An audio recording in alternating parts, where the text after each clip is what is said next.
Hey everybody, it's Tam, and I'm here with my dad today, talking about alopecia and how it affected him having a child that had to live with it, and how he watched me grow up dealing with it, and just getting his point of view on my alopecia journey. Last year I told you all about my journey with alopecia, so now I've got my dad here to talk about it, and here he is. Hello. Hey, Daddy. How you doing, dear? I'm good. How are you? Oh, pretty good. All right, so Well, I just gave the intro, so yeah. you can go ahead and answer the question. Well, when I first found out that my daughter was diagnosed with alopecia, it was very, very devastating because I've never knew anything about baldness and alopecia. And at that time, my wife Geraldine, she was devastated, and man, it took us both for a loop. So I had to be strong for all of us. Tamara was crying, Jerry was crying. I wanted to cry, but in order for her to be strong, I had to be strong.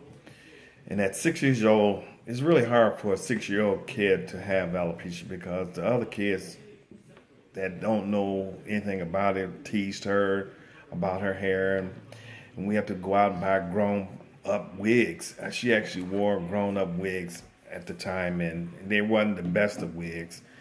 And she had to be my little princess. I called her my little bald-headed princess. That was her nickname. And I told her that the reason why kids tease her about her being bald is because they didn't have the knowledge of what was going on. And she had to be strong. She was very strong about it. And then I met this attorney while I was working at the downtown Hudson store, and I can't remember her. Do you remember Rosalind Reed. her name? Yeah, the I attorney. actually ran into her not long ago. Oh, really? I did. Oh, her name was Rosalind Reed, and she was bald-headed. She was a beautiful black bald-headed attorney, very successful attorney. And I walked up to her and asked her, about alopecia, and then I explained to her that my daughter had alopecia, and she was 6 or 7 years old. I think she was about seven or eight. How old were you when you I met might her? have been closer to like 10 or 11. 10 or 11? Okay. And I asked her, would it be all right if I bring my daughter to her office so she could see how successful a person that has alopecia? And she said, of course. So I took Tamara down there in downtown Detroit to her office, and Tamara, you was really impressed with her, weren't you? I was. Yep.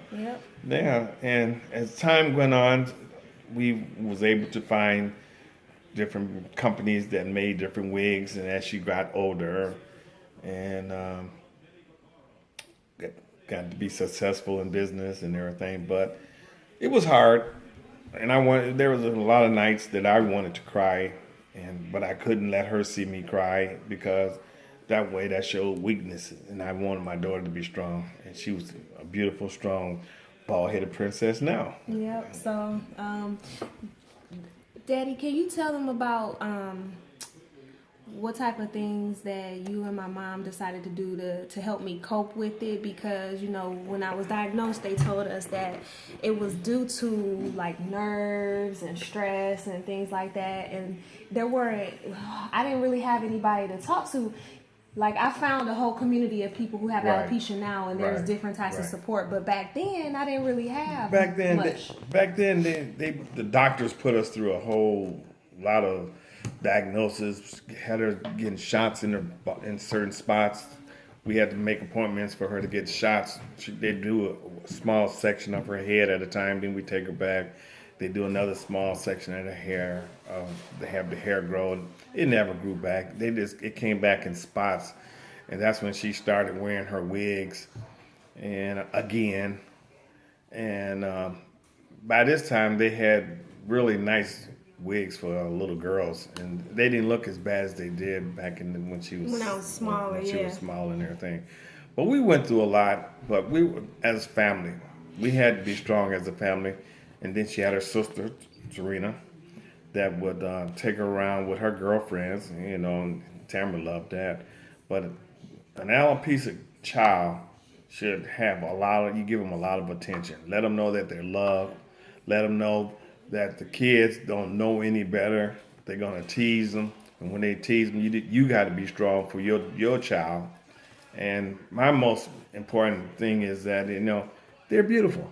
And you just keep telling them that they're beautiful, and the kids are jealous of them. That's not, they're jealous. And, Yeah, you told me that a lot. oh, yeah. Yeah. I said, they're jealous of you, And then, too, you have to have your parents got to be involved with you. You got to have strong parents behind you. Yeah, your mom Oh, and yeah. my whole family were a strong support Definitely, system. definitely.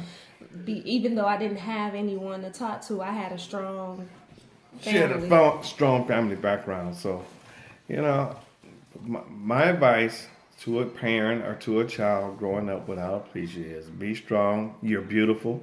Don't want to say you're not beautiful, because you are. Bald is beautiful. That's all I can say about it. Bald is beautiful. Yes, might not be perfect English, but It's your bald English. is beautiful.